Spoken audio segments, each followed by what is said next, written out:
दोस्तों जब भी घर की कंस्ट्रक्शन करवाते हैं कुछ कॉन्ट्रैक्टर जो होते हैं वो सिर्फ प्रॉफिट के पीछे लगे होते हैं कि जितना प्रॉफिट निकल सके उतना अच्छा है। क्वालिटी की कोई फिक्र नहीं है कि बाद में घर में क्रैक्स आएंगे या कुछ भी होगा, तो आपको वो बेवकूफ़ और मूर्ख बना सकते हैं। लेकिन अगर ये वीडियो आप देख लोगे, गारंटी है आपके घर की क्वालिटी भी ख़राब नहीं होगी, घर स्ट्रॉन्ग भी बनेगा और आपको मूर्ख वो नहीं बना सकते।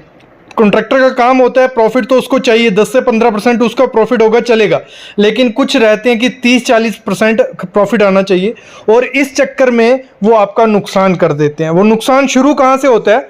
देखो, सबसे पहले आपको काम करना है जब भी घर की कंस्ट्रक्शन करवानी है, मैं मस्ट कहूँगा लिख के ले लो कि आपको फर्स्ट एस्टीमेट और आर्किटेक्ट करना है। मतलब आर्किटेक्ट करना ही करना है, सिविल इंजीनियर की बात नहीं कर रहा हूं। आर्किटेक्ट जो घर का आपको नक्शा बना के देगा, पूरा प्लान बना के देगा कि आपका घर ऐसे दिखेगा, उसका लगभग अप्रॉक्स खर्चा इतना रहने वाला है और उसका आपके कमरे ये रहेगा। सरिया आपकी स्ट्रक्चर डिटेल आर्किटेक्ट ही आपको स्ट्रक्चर इंजीनियर करके दे देगा और सरिया बीम में क्या रहेगा, फुटिंग में क्या रहेगा, कॉलम में क्या रहेगा। अभी बात आती है जो हमारा कॉन्ट्रैक्टर होता है वो क्या करता है, हम फुटिंग से स्टार्ट करते हैं। ठीक है, हमारा फुटिंग क्या है, घर का मेन पार्ट है, पाँव अच्छे नहीं कुछ अच्छा नहीं, तो डेप्थ वो क्या करते हैं 3 से, जैसे आर्किटेक्ट ने कहा है कि आपकी अगर एक स्टोरी है तो 4x4 की फुटिंग आपको देनी ही देनी है। लेकिन वो कहेंगे कि 4x4 की क्या करने हैं, हार्ड डाटा है, स्टाटा है, नीचे पत्थर हैं, तो आप 3 फुट दो, कुछ नहीं होगा, हमने इतने घर बनाए कुछ नहीं होने वाला। ऐसा नहीं है। जो आर्किटेक्ट ने, जो स्ट्रक्चरल इंजीनियर ने आपको कहा है कि इतनी डेप्थ होनी चाहिए और इतना सरिया आपका होना चाहिए, उतना ही डालो। अगर ऐसे हम पकड़ें, आपको एक स्टोरी के लिए मिनिमम कम से कम 4x4 की फुटिंग होनी चाहिए। 2 स्टोरी है 5x4 की फुटिंग होनी चाहिए, मतलब 5 फुट की डेप्थ होनी चाहिए। और 3 स्टोरी है तो 6 फुट डेप्थ होनी चाहिए, क्योंकि हमें फ्यूचर को देख के चलना है। आज आप एक स्टोरी का प्लान कर रहे हो, कोई 10-20 साल बाद आपका बच्चा अगर दूसरी स्टोरी का प्लान कर दोगे तो फुटिंग चेंज हो पाएगी? नहीं चेंज होगी। तो आपको 10-20 साल, क्योंकि आप घर की कंस्ट्रक्शन एक करवा रहे हो एक बार, तो 50-60 साल तो उसको चलना ही है ना घर को, तो वो आपको देख के चलना पड़ेगा कि अगर बाई चांस 30-40 बाद घर की कंस्ट्रक्शन आगे करवानी पड़ी तो कोई दिक्कत आ सकती है। तो आज ही आपको प्लान उस हिसाब से करना है कि 30-40 साल बाद भी आप ऊपर कंस्ट्रक्शन कर सको। देखो, अगर होता क्या है, फुटिंग कॉन्ट्रैक्टर अपना पैसा बचाता है, फुल मटेरियल आपने उसको काम दे दिया, तो पैसे बचाने के चक्कर में वो क्या करता है, खुदाई कम करवाएगा, लेबर कम लगेगी, टाइम कम लगेगा, मटेरियल कम लगेगा, तो वो कहेगा। लेकिन आपको आर्किटेक्ट के हिसाब से चलना है। और आर्किटेक्ट ऐसे नहीं मतलब नए नए बने हुए हैं जो सिविल इंजीनियर ही आर्किटेक्ट बन गए हैं, तो थोड़ा सोच समझ के अपना आर्किटेक्ट चूज़ करना कि जिसको नॉलेज हो, जिसको पुराना एक्सपीरियंस हो और आपको आइडिया हो, उसके स्ट्रक्चर आपने देखे हो कि 20 साल से बने हुए, 30 साल से बने हुए, कुछ आया नहीं है। क्योंकि अगर फुटिंग अच्छे से नहीं दोगे तो क्रैक्स आ जाते हैं घर में। स्टार्ट वहीं से होता है। पहले जब 1-2 साल हो जाएगा घर बना के वो चला गया, कुछ नहीं होगा, नॉर्मल नहीं होता है। बाद में धीरे धीरे सेटलमेंट होने पड़ती है, आपकी फुटिंग नीचे बैठती है, क्रैक्स दिखते हैं और अर्थ के, तो वहीं बात खत्म हो जाती है। तो फुटिंग प्रॉपर देनी ही देनी है, पूरा ध्यान करके देना है। उसी में क्या होता है, जब हम फुटिंग का सरिया दे रहे होते हैं तो उसमें भी ध्यान देना है जितना मेंशन किया है। तो अगर एक स्टोरी है, 1-2-3 स्टोरी आपके, तो फुटिंग में 12 mm का मेन बार और 10 mm का डिस्ट्रीब्यूशन बार करो, ठीक है, फुटिंग में।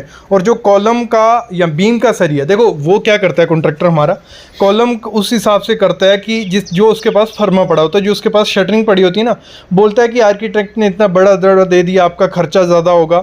तो आपको क्या करना है, जो आर्किटेक्ट ने कहा है, अगर एक स्टोरी है, देखो 9 इंच बाई 9 इंच से छोटा कॉलम आपको नहीं देना, और अगर 2-3 स्टोरी है तो 12x12 का आपको कॉलम देना ही देना है, और 15 से 17 फुट से ज़्यादा दूर कॉलम नहीं देना, क्योंकि आगे आगे इन्वायरमेंट होता जा रहा है हार्श। तो वो अपना फ़ायदा देखने के लिए ये कहेगा, बोलेगा कि हमने काफ़ी घर बनाए हैं, आज तक इतना हैवी सरिया नहीं दिया। उस आर्किटेक्ट को कुछ नहीं आता है, सिविल इंजीनियर को कुछ नहीं आता है, उसको पता है कि स्ट्रक्चर क्या है, वो कॉन्ट्रैक्टर को नहीं पता होगा। उसको पता है कि देखो, पुराने बाकियों के घर मत देखो इस समय, अगर आर्किटेक्ट ने कहा है यहाँ पड़ेगा तो पड़ेगा, क्योंकि बाकी घर कॉन्ट्रैक्टर ने बनाए और उनको आइडिया नहीं है कि किस हिसाब से स्ट्रेसिस रहते हैं, किस हिसाब से फोर्सेस पड़ती हैं, बेंडिंग मूवमेंट क्या है, शेयर फोर्स क्या है, उनको कुछ आइडिया नहीं है। कैसे आप अपने घर को अर्थक्वेक प्रूफ बना सकते हो, वो सिर्फ आर्किटेक्ट को, स्ट्रक्चरल इंजीनियर को पता है।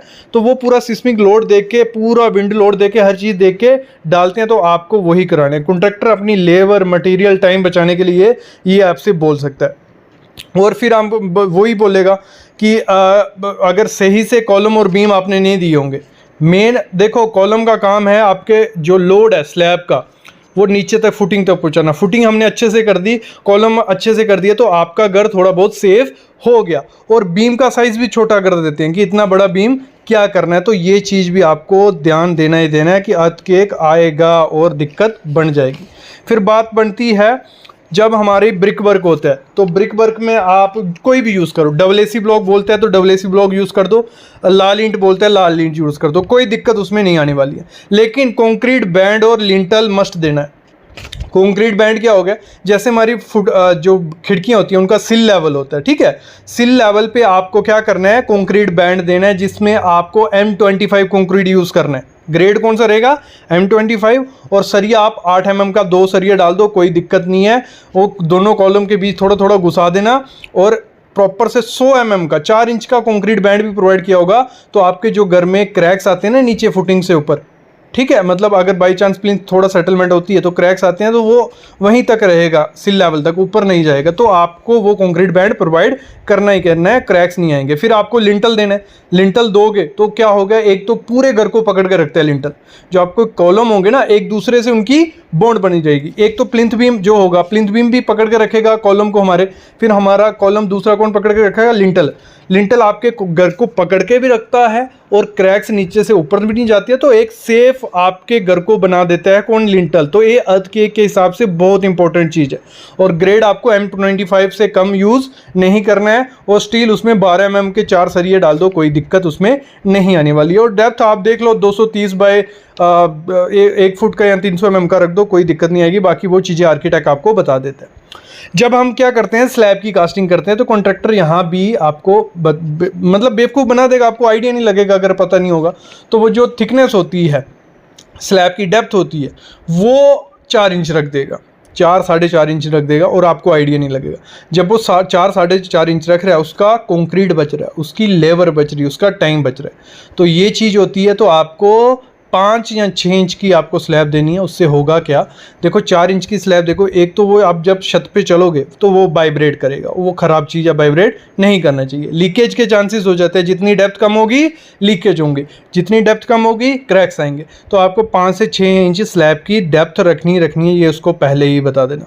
और जब स्लैब का सरिया बांध रहे हो ना, उसमें भी चीज़ ध्यान रखना कि जो मेन बार रहेगा, पहले तो एक चीज़ समझ लो, आपको जो टी बीम देने हैं, टी बीम दो यार घर में। अभी मेरे ख्याल में स्लैब बीम उतने सेफ नहीं रहते, स्लैब बीम थोड़े बहुत बीच में ठीक रहती है, लेकिन टी बीम दो, जो लटक बीम भी जिनको बोला जाता है, नीचे जो बीम आपके छत के नीचे दिखते हैं, क्योंकि फॉल सीलिंग आज लोग सब करवा रहे हैं, तो फॉल सीलिंग में वो छुप जाएंगे, कोई दिक्कत नहीं है।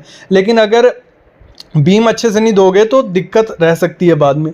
टी बीम दो, और आपको जो मेन बार देना है, अगर टी बीम पूरी स्लैब में दे रहे हो तो मेन बार 10 mm का रहेगा और डिस्ट्रीब्यूशन 8 mm का रहना चाहिए। ये चीज़ ध्यान रखना। अगर बाय चांस आप टी बीम नहीं दे रहे हो, लटक बीम नहीं दे रहे हो, तो आपको क्या करना है, मेन बार 12 का डालना है पूरी स्लैब में, और डिस्ट्रीब्यूशन 10 का डालना है। और उसके बाद 16 mm का आपको क्या करना है, जो स्लैब बीम दोगे 16 mm का सरिया उसका होना चाहिए, और 15 से 16 फुट से दूर उसका डिस्टेंस नहीं होना चाहिए, बीम पड़ना ही चाहिए उसके बाद। और ये चीज़ मैं बता दूं, ये हो गया कि मटेरियल के साथ काम करवा रहे हो। जब मटेरियल के साथ नहीं काम करवाते हो, सरिया वो एक्स्ट्रा दे देते हैं कॉन्ट्रैक्टर, ये चीज़ भी ध्यान रखनी है। एक्स्ट्रा सरिया दे के भी कोई फ़ायदा नहीं है, डेड लोड ही बढ़ा रहा है, कुछ ज़्यादा फ़ायदा नहीं होने वाला है। तो आपको प्रॉपर, मैं बोलता हूँ, देखो यार एक चीज़ सिंपल समझना, 20 से 30 लाख रुपए खर्चा कर रहे हो, आजकल नॉर्मल घर 20 से 30 लाख रुपए में बनता है, तो उसमें 20,000 ज़्यादा बोल रहा हूँ, 15 से 20,000 रुपया देने में कुछ हर्ज नहीं है। अगर 15 से 20,000 देते हो, उसमें 2 से 3 लाख रुपया बचता है। कैसे बचता है, जो आर्किटेक्ट होता है वो आपकी हर चीज़ को प्रॉपर से डिज़ाइन करता है। जो स्ट्रक्चरल इंजीनियर होता है वो प्रॉपर से सरिया जितना चाहिए उतना ही डालना है। अगर आप डिज़ाइन नहीं करवाते हो, रूम आधा आगे पीछे हो जाते हैं, जगह ऐसे बेस्ट जाती है, सरिया कॉन्ट्रैक्टर ज़्यादा डाल रहा है, कहीं कम डाल रहा है, तो ये चीज़ है आर्किटेक्ट को, स्ट्रक्चरल इंजीनियर को पता है कि कहाँ क्या डालना है। ये चीज़ भी आप ध्यान रखना।